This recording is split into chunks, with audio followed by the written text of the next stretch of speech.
राना साहब, जो हमारे बलूचिस्तान और केपी के बाज़ इलाकों में अफ़गानिस्तान की तरफ से ये जो दहशतगर्दी की कार्रवाइयाँ जारी थीं, अभी जो जाफ़र एक्सप्रेस का वाक़या है वो हमारे सामने है। टीटीपी और बीएलए को कौन मदद करता है और उसके लोगों को फंडिंग और असला कहाँ से आता है, वो कोई ढकी छुपी बात नहीं है। और अब दुनिया सारी के अंदर, कनाडा हो, अमेरिका हो या पाकिस्तान में, जो रियासती दहशत गर्दी, वो स्टेट स्पॉन्सर्ड, उनकी वो असैसिनेशन की वो जो कार्रवाइयाँ इंडिया की, वो भी सबको पता है। इसके ऊपर कोई इंटरनेशनल कम्युनिटी को आपको इंगेज करना चाहिए। आपके शाना बिशाना कुछ आवाज़ें आनी चाहिए यूरोपियन यूनियन से, बाकी मुल्कों से। कनाडा के अंदर वो वाक़या हुआ है जहाँ सिख लीडर को उन्होंने मारा। अमेरिका के अंदर अटेम्प्टेड असैसिनेशन अटैम्प्ट थी जो फेल होगी, कामयाब नहीं हुई। तो दुनिया सारी से ये आवाज़ें आनी चाहिए। देखिए, इसमें तरीक़ाकार यही है, यानी जिस तरह से हमें बलूचिस्तान में भी और केपीके में भी जो दहशत गर्दी है, उस दहशत गर्दी के पीछे जो है वो बड़ा वाज़े तौर पे ये नज़र आ रहा है कि इंडिया की जो रॉ एजेंसी है वो मुलव्वस है।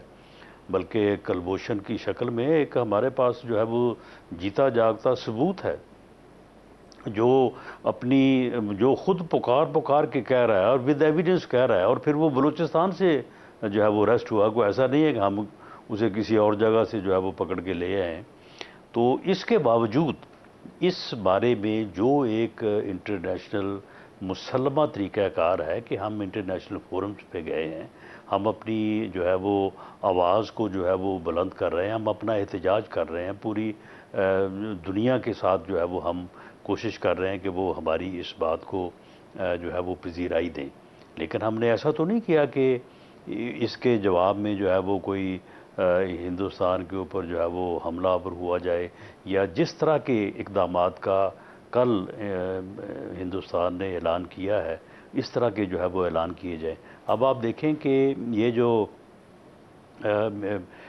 यानी जो इंडस तास ट्रीटी है, रिवर ट्रीटी है, ये 1960 में जो है वो इंटरनेशनल गारंटीज़ के तहत जो है वो दोनों मुल्कों ने एक जो है वो सिंतास मुआहदा किया।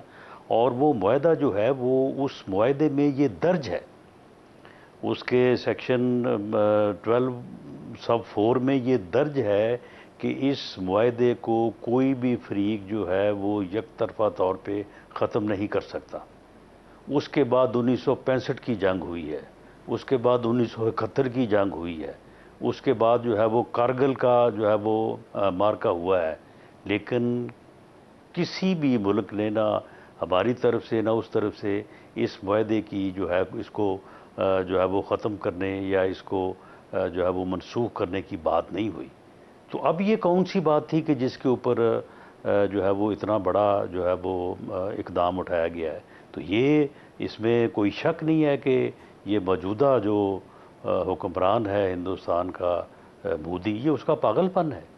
उसे उसे इस बात का एहसास ही नहीं है कि ये इंटरनेशनल ऑब्लिगेशंस हैं। और 3 जंगें हुई हैं तो उस वक्त ये बात नहीं की जा सकी, ना राना हो साहब, सकी है।